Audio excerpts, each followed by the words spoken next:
Commissioner Lambert. Here. Commissioner Bergman. Here. Commissioner Gray. Here. Commissioner Barling. Here. Chair Taylor. Here. We are governed by the open meetings law. There's a copy on the table in the back there. There's also copies of the agenda, I believe, if anyone wants one. Public comments. We have public comments today. We do. We have Linda Schaefer from the Omaha Chamber and Teresa Mitchell from OPS. Good morning. Morning. I am pleased to be here today. Unfortunately, Ms. Mitchell was not able to be here because of a work conflict, and she extends her apologies to the board and staff and guests for that. It is my privilege to be here today. This is one of the happy days of the year when we get to award the Goldstein Outstanding Young Leader Award scholarship, book scholarship, to students who have lived in and participated in OHA or Section 8 housing and programming for their high school careers. And so today we are pleased to award the scholarship to Noor Hamadi, who is such a great student, but he's already on the bus, headed to UNO for a class today, and to Alek Rahan, who is at Creighton University. And so, Alek, please stand. Alek graduated from Mercy High School. She's at Creighton and studying pre-med. That's great. So let's give her a little round of applause.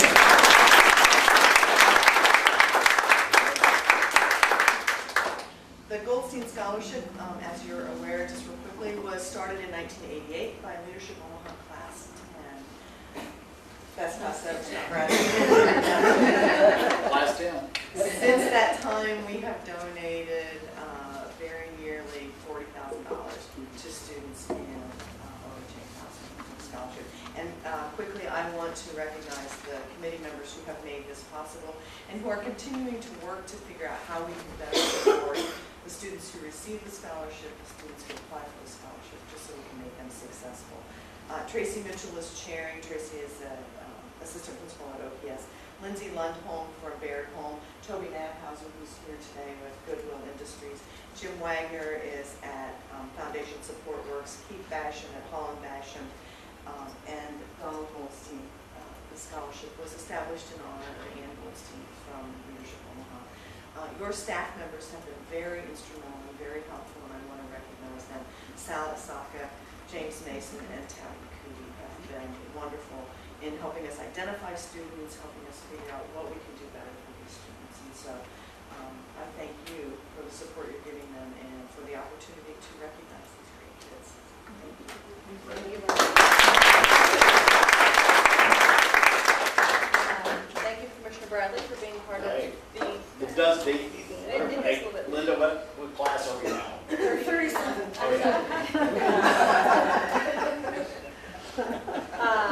Scott, don't worry, man. We got a doctor in us. We got somebody that's going to be a doctor. That's right. She's been helping for a long time, Mr. Bradley. All right. So, thank you, Linda. Congratulations, and we look forward to hearing progress. We always like to hear progress about how the scholarship is going to do. Hey folks, do you mind us taking a picture of the scholarship award winner?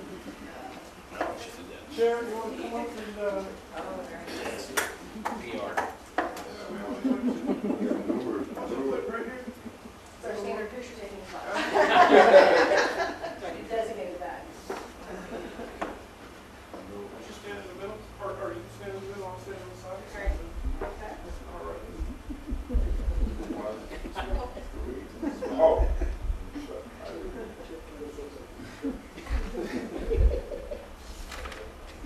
Sorry.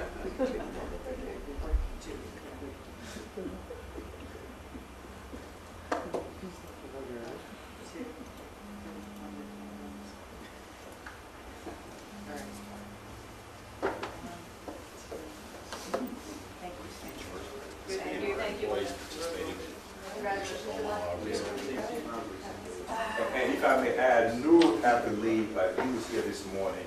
And Noor was, he's the first OHA soccer club kid made to UNO Division I team first year. He's on the roster as a freshman. So our first OHA soccer player he made the roster out of I think about 29 kids. Yeah. So he's on the roster. So you can go on the website. He has his own page on the He has his own page, and you have OHA on this. He can play. Today's a day where you can kind of tout the best class ever, although I class 32, I have some strong feelings about, so. Or class 33.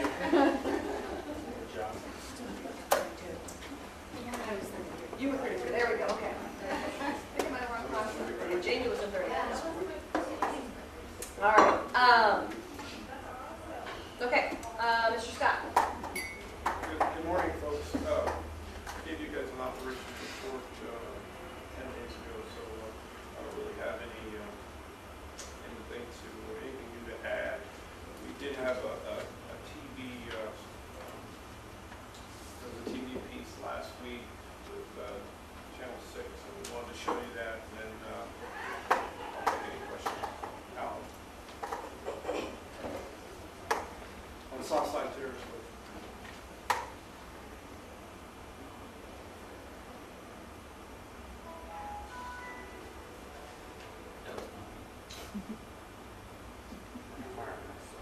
A holiday celebration means guaranteed unbeatable high prices at Nebraska Furniture Mart. Plus 36 month financing. 2016 financing only at Nebraska Furniture Mart. Close Monday. We mentioned the Southside Terrace Apartments in that first shooting. It is back in the news tonight. Over the years, the Omaha Housing Authority has demolished most of its high-density housing developments. That's the only one left. Tonight, there are plans to demolish the Southside Terrace Apartments, the huge project near 30th and T in South Omaha. John Chapman has been in the neighborhood getting the latest on the new plans.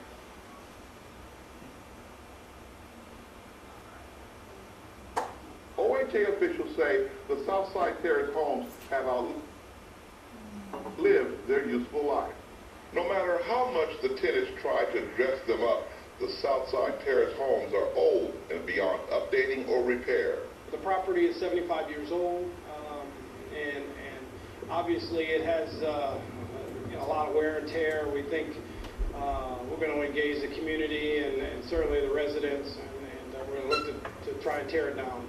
The South Omaha community has long frowned on this massive 359-unit structure that stretches across some 28 acres. The concentration of poverty and crime seems to have killed any economic development in the area. And still, talk of destroying all of this brings mixed reviews from some of those who live here.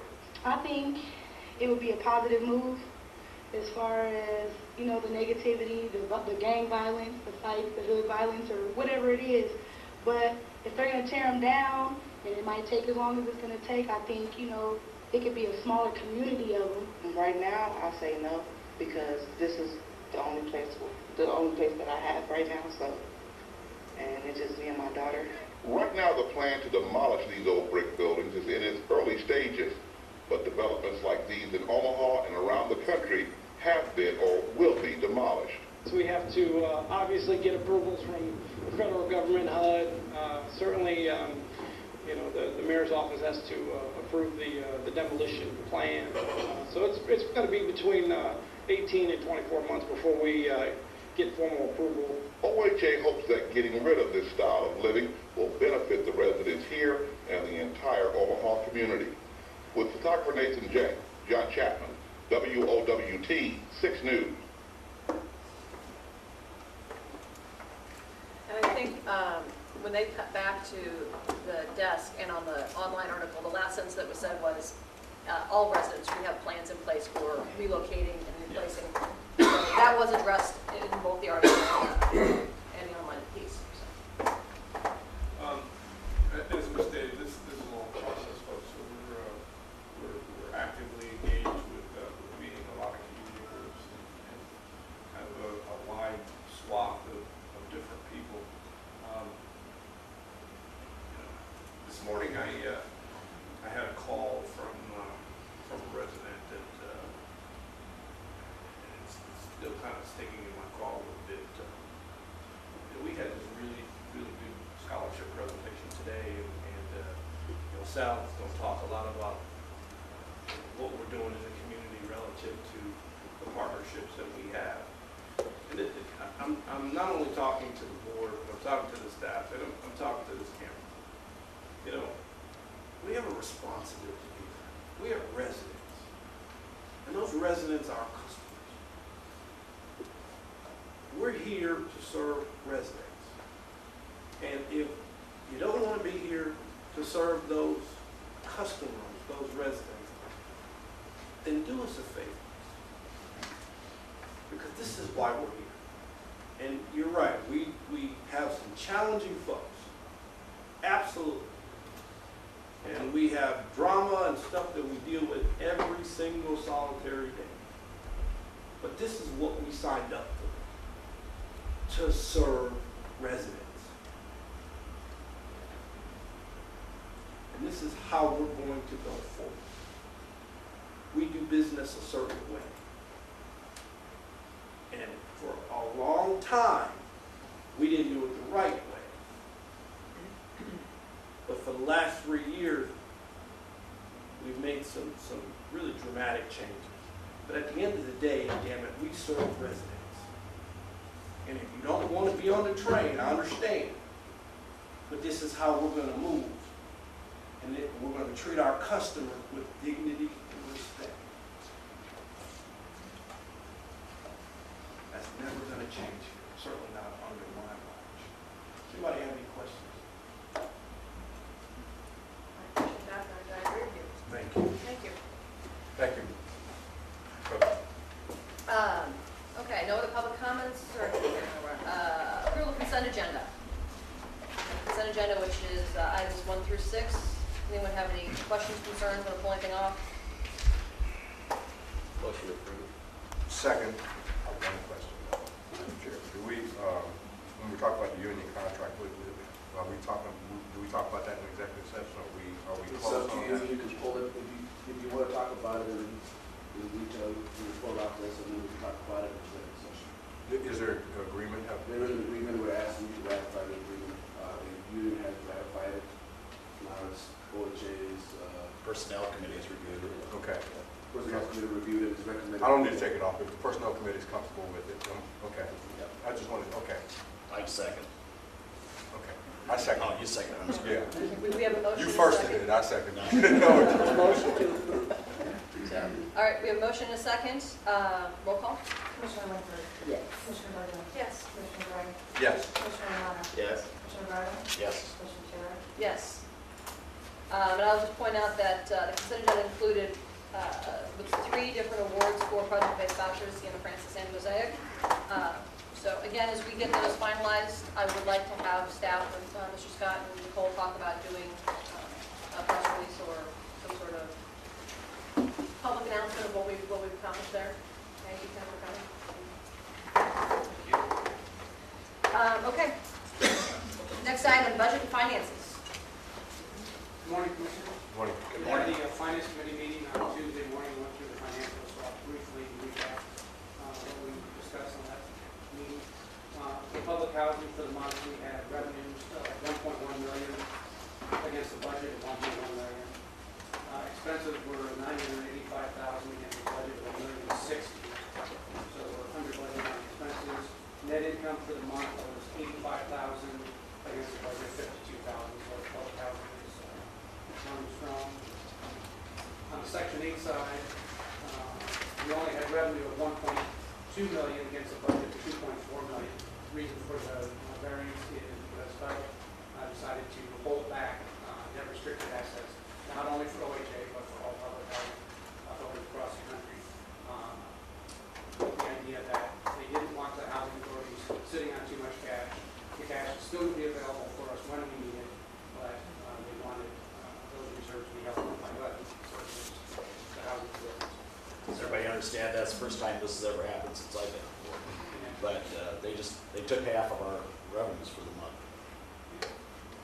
Was there an explanation?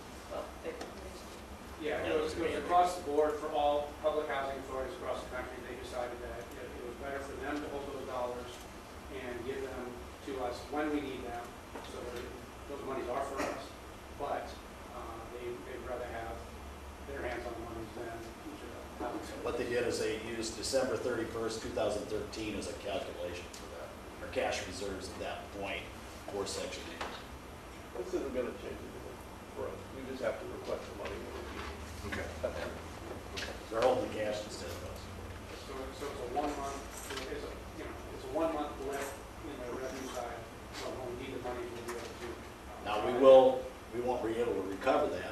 this is gonna operate as a loss this year. And so when you look at your whole total capital, your balance sheet and the whole thing, I mean, because we can't take it into revenue. It's earmarked towards us, but we didn't receive it as revenue, so we can't take it as revenue. Okay, that's kind of where I was headed, so Yeah. thank you for that. Yeah. So you're gonna show a loss for Section 8 voucher program for the year. You can't recoup $1.2 million. Like I said, this is a one-time thing, but it's indicative of some of the programs where we'll come up with rationale for making changes here and there. So even though we do put budgets together and we did a mid-year revision to the budget, we're always subject to changes coming down from federal government. This being a huge, it is across the board, it's not specific. So we do have that $1.1 million variance for the month on the revenue side. Expenses were $2.4 million against budget of $2.4 million. So we still have all the expenses, we still have to pay the landlords, et cetera, so those will incur. So we wind up with a net loss of $1.2 million. On the central office, we had revenues of $311,000 against a budget of $326,000. Expenses of $281,000 against a budget of $296,000, so we level line expenses. Net income of $29,000 versus a budget of $30,000. So You did skip administration. skipped over section 8 admin. Revenues for the month were $186,000 against a budget of $177,000. Expenses of $198,000 versus a budget of $189,000. For a net loss of $11,000 against a budget of -$11,000. For the year, we're still up, and then in the month of August, we did get a $42,000 additional kick there based on some calculations from, and Cliff had given me the letter that we got from the Fed office on that. So the month of August, you're gonna see another $42,000 in revenue there. So this admin for the year should be decent. And how do we have periodically to develop, Right. help assess where we stand, certain programs, and admin fees, and central office, net income of $29,000 versus a budget of $30,000. So we're on track there. Year to date, we're under, but that's due to work comp adjustment, annual work comp audit that was completed and some resident service expenses. On the Ohio side, revenue of $98,000 versus a budget of $118,000. So under on revenue. Expenses, $195,000 against a budget of $151,000. In the month of July, we paid the second half of the property tax expense. So $64,000 at the P&L side, which contributes to that loss for the month. And another $43,000 was applied to the TIF loans themselves, so that is the balance sheet. Capital funds, we're due to receive 20% operating funds for the 2014 capital fund itself, and we did receive those monies in August, so they're not reflected in the line. That's $583,000. So in the balance sheet, that receivable will go away in August or clean itself out. So on the balance sheet, at a high level, total cash is down from the prior month by $1.4 million. That is largely from part of that $1.1 million reduction of the pullback on the restricted assets. Fixed assets are up $250,000 due to contracts that are work in progress going on. And total assets are down $1,029,000, again due largely to that $1.1 million reduction in cash use. On the liability and equity side, current liabilities are up $422,000, due largely to accounts payable, accrued payroll, contracts with me. So those are normal items on the balance sheet on the liability side. Ebbs and flows of making payments, accrued payroll. On the equity side, we're down $1.4 million, again due to the pullback by HUD. All in all, the balance sheet is still very strong. You also have the payables listing, which all payables are current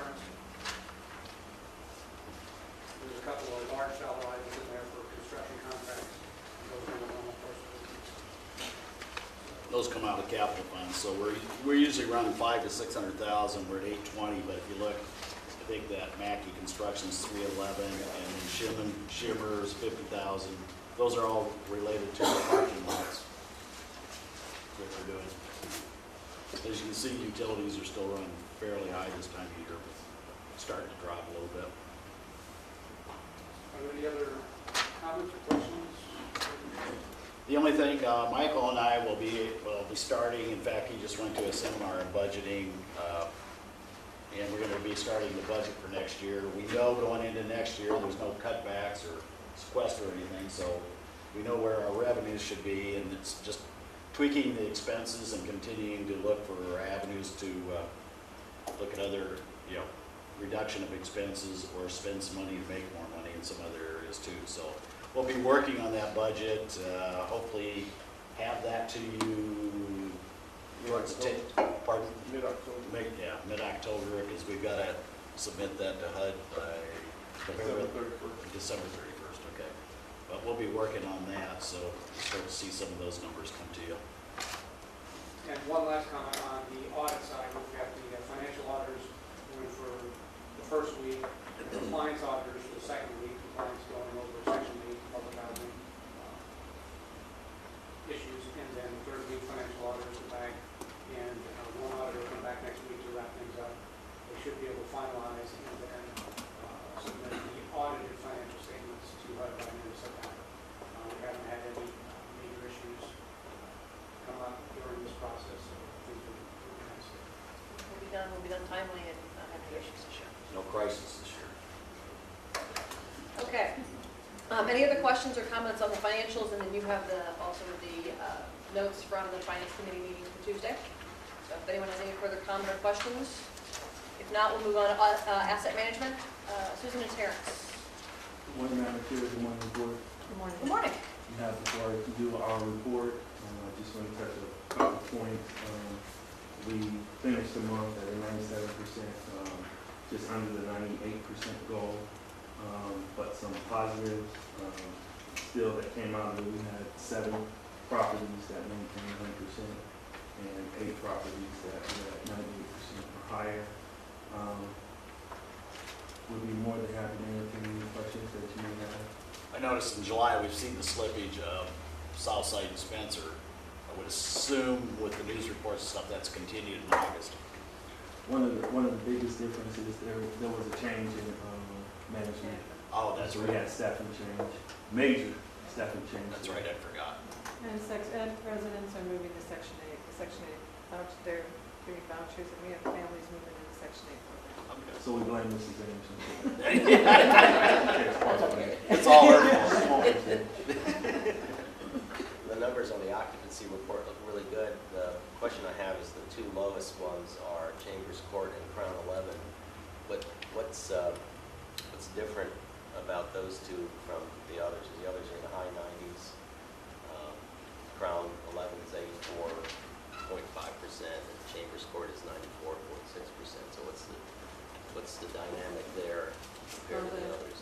The Crown 2 property, there's like 12 houses in that property, and so when you have 1 vacant, it really knocks your occupancy down. And we had, I think we had 1 vacant that didn't get ready. They moved out it towards the end of the month, and so we had 1 month. So that's what 1 month of 1 unit did. So it's leased back up now. And Chambers has always been a little tough.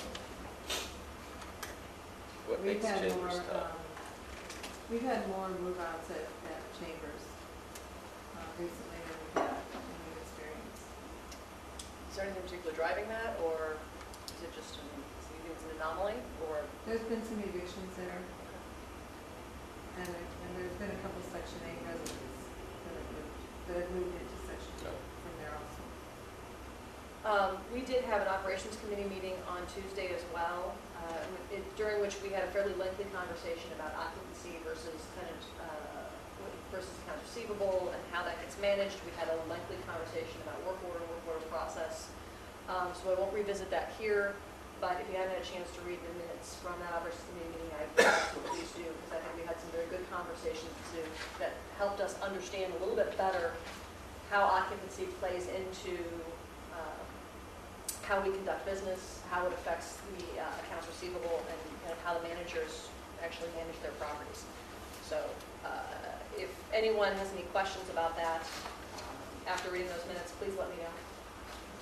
But it was, I think, a good and helpful conversation that I will be continuing throughout the rest of this year, and having some further discussions with the board as far as maybe how we can change some processes. George and Michael have talked about how we can kind of find out the right spot between occupancy and receivables. Okay, any questions on asset management?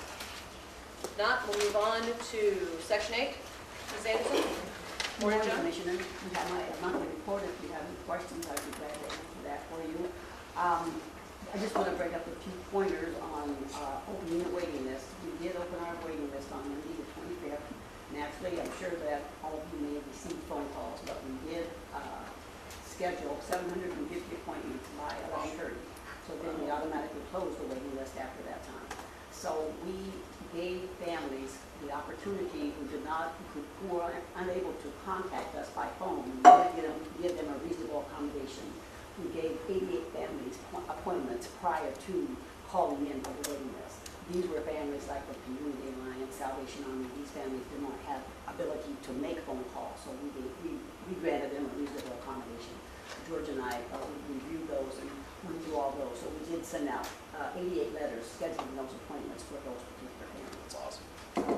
We'll start bringing the families in on September the 8th to actually add their names to our waiting list, and there were 750 that were scheduled.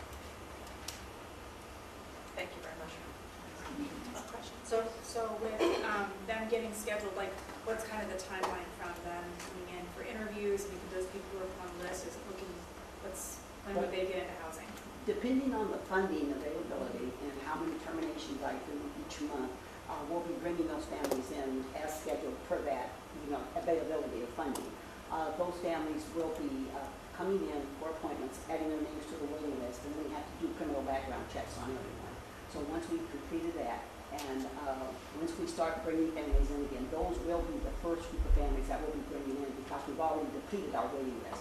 I believe I have one briefing scheduled on the 12th of September, and that is just for families that did not show for the last briefing that we had, but that's from the previous waiting list. So as of now, I have 0 families on my Section 8 waiting list. So best case scenario, they could be in October? They could be. They could be.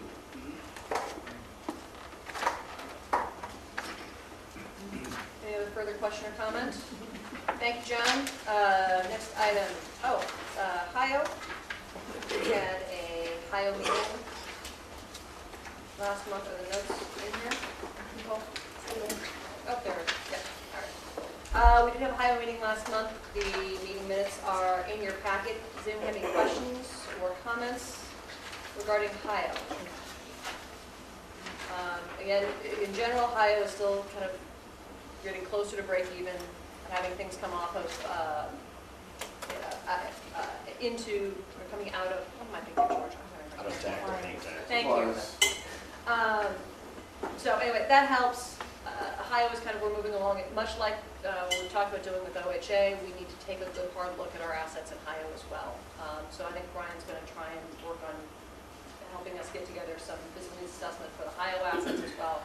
So as we move forward looking at our assets, both from a public housing, OHA standpoint, we'll be looking at them from a Ohio standpoint as well. Any questions or comments on Ohio?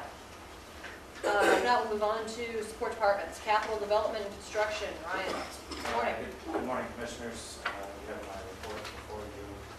Just to give you a couple of highlights. We did receive the updated PCA earlier this week, and so I have been working with numbers, and I'll be getting with Michael this weekend and just calling through some things. I think it's pretty close to being acceptable to what we can actually see.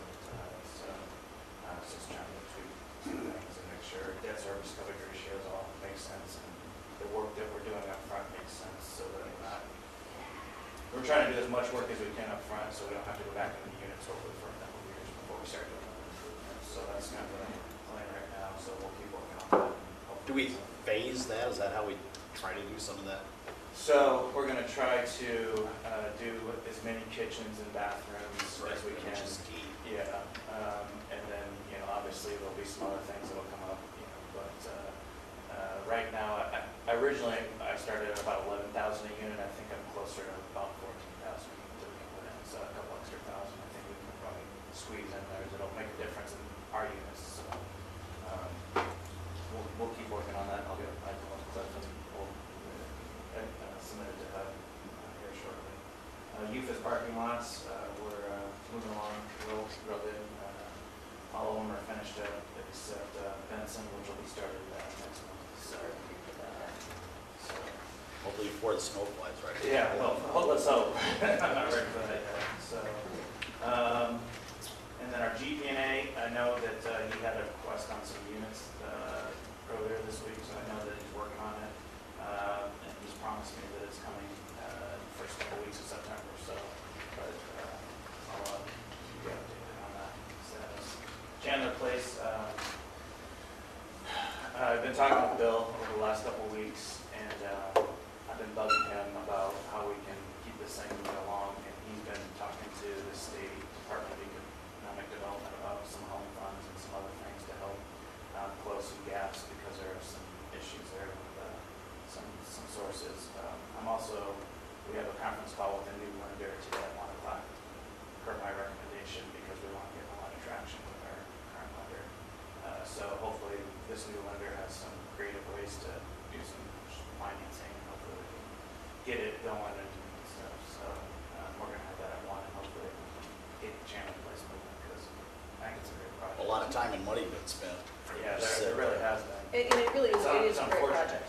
It's, I mean, it's from, the project itself is good, the location I think is phenomenal, so. Yeah, I think it's much needed in that area. It is. So, and I think it could be a good, if Southside really does move forward, you know, the timing could work where some residents of Southside could transition over to the new project, you know, the Chandler Place project. From a So, location perspective, it's not too bad. No, And Chandler's very close to the interstate, so. yeah, it's right there, so that would be actually a good thing if we get that thing going. In this case, maybe so. Yeah. We've got some tenant damages on, what was that? Which Or some of our violations are tenant damages. I was yeah. just wondering, how damaged can we be that we actually get a city violation? Yeah, so it's been interesting lately. We've been getting some LOBs, and not only have they been writing up things for us, they've actually been writing the tenants up on a lot of things, because there's just been so much damage that clearly was housekeeping or just, you name it. It's gotten, you know, extreme in a couple of cases. So, yeah, there's been some issues with some tenants actually getting written up in the NOV, and they have to do their, you know, page or page and a I half. don't think I've ever seen that. We've just started seeing it On my here lately. banking career, I've never seen a tenant written up. We've just started seeing it here lately. It's been kind of interesting, but clearly, what's that? They still moving? In most cases, they're getting transferred right away. Depending on the scenario, I know Sabrina had a couple, I think, at Spencer that ended up getting transferred, but it just depends on the severity of it. If it's a housekeeping issue, probably not, but if there's other issues, then we're getting rid of it. So.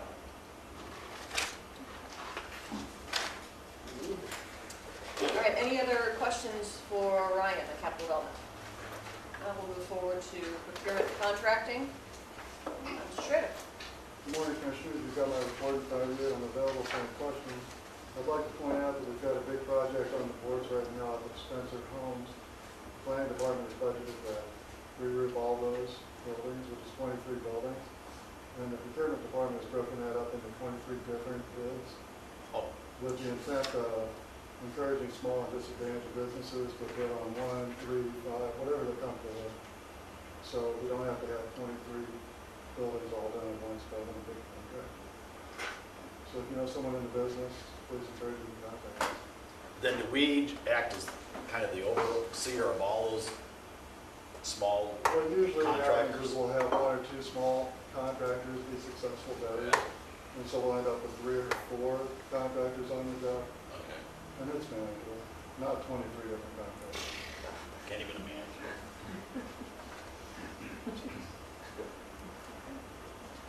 So any questions for Steve? No, we move on to human resources. Good morning, Gail. Good morning, Commissioners. You have my report in front of you. Staffing is finally leveling up.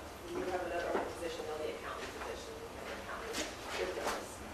I also want to thank AID for helping us move this contract along. We've got a 3-year contract, which is great. We haven't had one of those in a very long time. Yeah. So we don't have to do any negotiations anytime soon. So we are working on, one of the big contingents in the contract was merit increases. So we are going to work with the union on developing the plan, get their input and buy-in to what we do, developing how we evaluate employees and those merit increases. So we're looking forward to moving forward with that. So when the contract comes up, we already have the buy-in on the merit act and make it go forward. So. Is there large housing authorities that have instituted this so we don't have to reinvent the wheel? Generally, no. Generally, it's just cost of living increase. Okay. Actually, we looked at a couple and we proposed a couple language to them that they were opposed to. Okay. So we're going to have to go back to the drawing board. That was kind of a big hold up. We were opposed on merit increases and they were opposed to the language taken out of the contract. All right. We will continue to work on that. We wish we could copy that, but Listen, it's not going to work. shall we continue? Well, I think, in some of the board conversations we've had over the last several months, obviously, I think several of the board members think that merit increases are a good way to go. I think much of the staff would agree to some extent. So I appreciate your work and effort on trying to put together a program for that. And I commend the Personnel Committee for monitoring and managing that process as it goes on. Small challenge, Neil. Here you go. We can help. Yeah. Okay, any other questions for Gail on HR? Now we move on to Family and Community Services. Good morning, Commissioner. Good morning. You have my report in front of you. I just got a couple of highlights I want to point out. As a follow-up for our last board meeting, with the extension of the meeting that Cliff and I and the councilman met with the Somalian group and the Sudanese, Cliff had actually promised them to give them a 2 slot about rehab. Not rehab, the REACT, the Resident Employment Opportunity program that we have, and both staff, both guys already started at Southside. Gail helped the process, both of them passed the drug test, and they actually being assigned to Southside. They've been on staff now for about 2 weeks now. Then also, the Band 2 group also have a satellite office at the Gateway building that they're using, and we're really taking advantage of it as far as getting involved with some free translation, intervention, and also cultural education for our staff on site. They have asked the Housing Authority if it's okay to host their national leadership conference here in Omaha at the Gateway building. They're expecting probably about 150 leaders from all over the country, and even some people come from Africa from that chapters to be at the Gateway building. So I talked to Cliff about that, and Cliff thought it was okay for us to do that. So, great utilization of that building. yeah.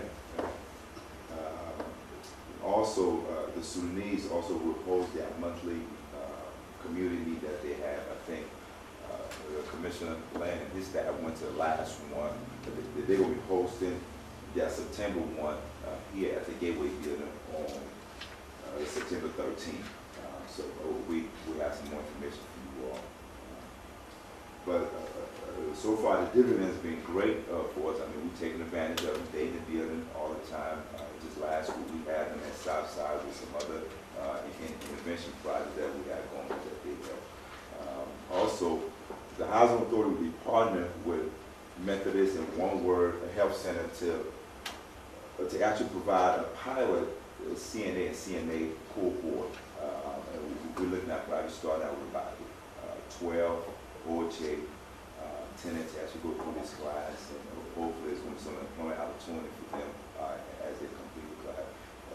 Thanks to Cliff to actually be with those organizations and bring that to life. So we're working on that. So we will have some more information on that for you. Certified nurses, certified? Yeah, and certified nurses. And the CMA is more of a medication side of it. Also, we had a great operation curb appeal, as you can see in front of the page. Clint made all the staff took our shirt and tie off when we was out there working. And he was out there doing the same These thing. two aren't working. No, they weren't, trust me. He was out there. A was out there, A wasn't working. I was supervising. He was. And then also our last, we had a great partnership with Nebraska State Referee Association. We actually asked them to come on site and I'd like to thank the YMCA to host this event. We provide 26 resident certification on staff. They all graduated. They can start doing some referee starting next week. They're going to be paying $25 to $35 per game. Some of these kids can do 5 games a day. So that was a really great opportunity for the Housing Authority. And it was a good thing that we did it because the state was short on the referee. They was amazed that we was able to provide them 26 folks to go through the class. So that's my report. Thank you. I think that's some good work. Thank you, Sal.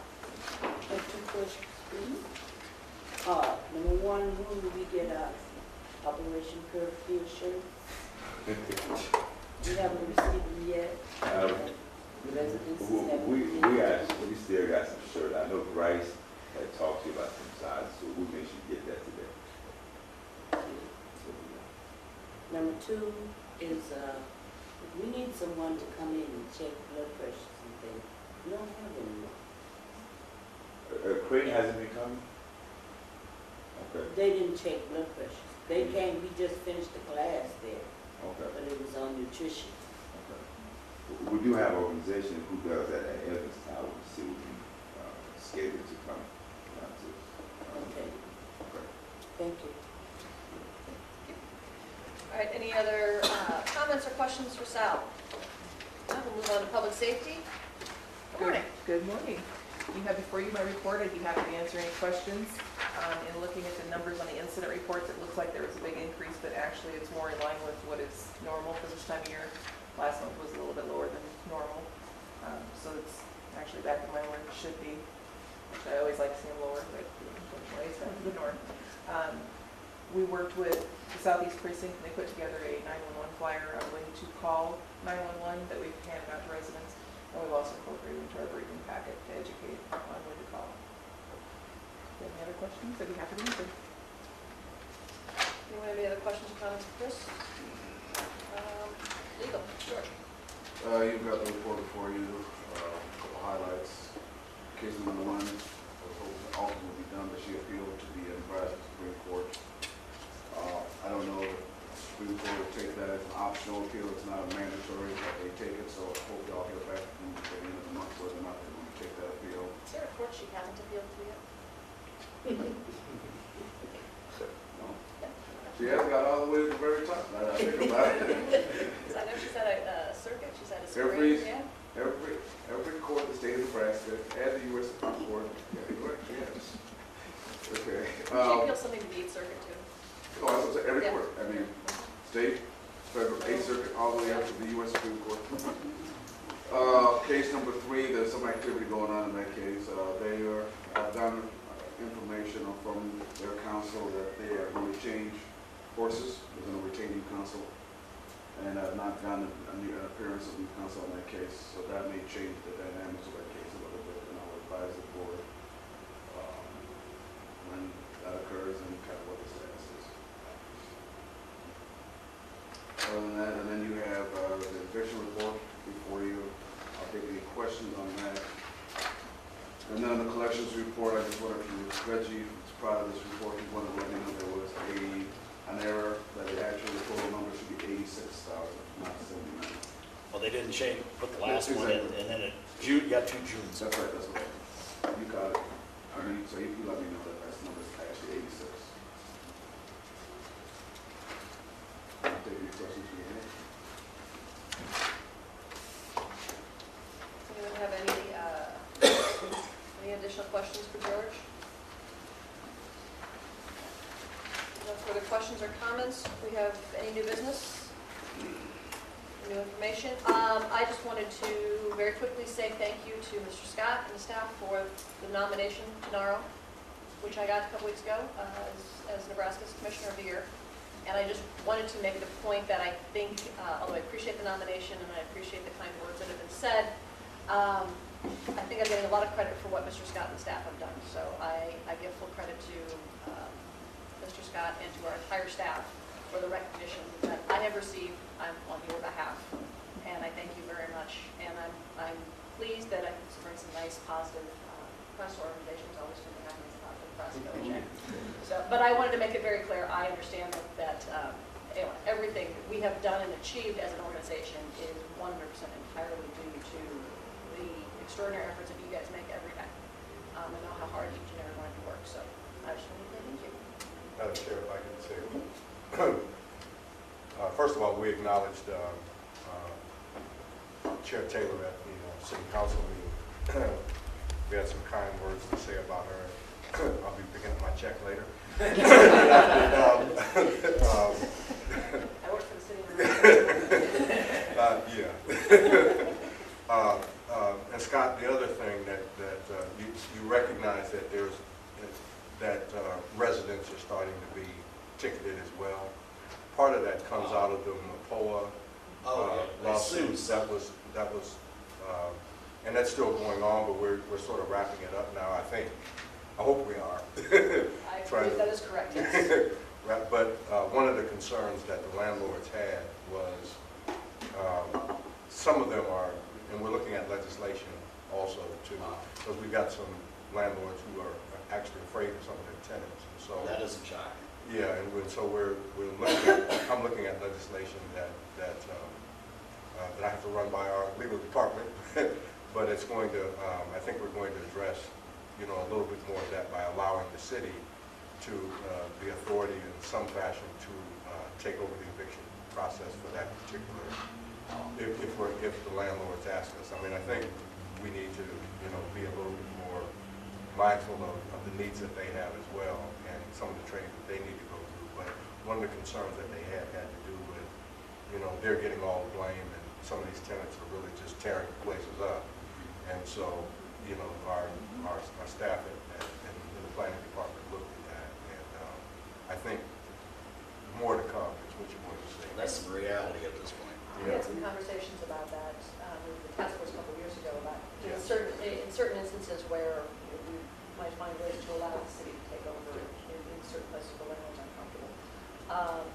That being said, I think you mentioned the POA lawsuit, which will have, I think, a fairly substantial change on how things are done in planning and permits and inspections, and I think in a really good way. So by the end of this year, I think the community will see a positive and productive change in how that department administers its duties. I was originally upset with them, but I think some good things are coming from this lawsuit. I really do, and I'm not, I'm sure there's been some situations that we're afraid of our tenants too, aren't we? No, we've got some issues. I did, I'm not. But It's not 911. things that happen in the city and the planning department that benefit private landlords will actually also benefit us as well. Yeah. So, Great. do we have any need for executive session today? I don't think so. Motion adjourned. Second. Motion and second. Roll call.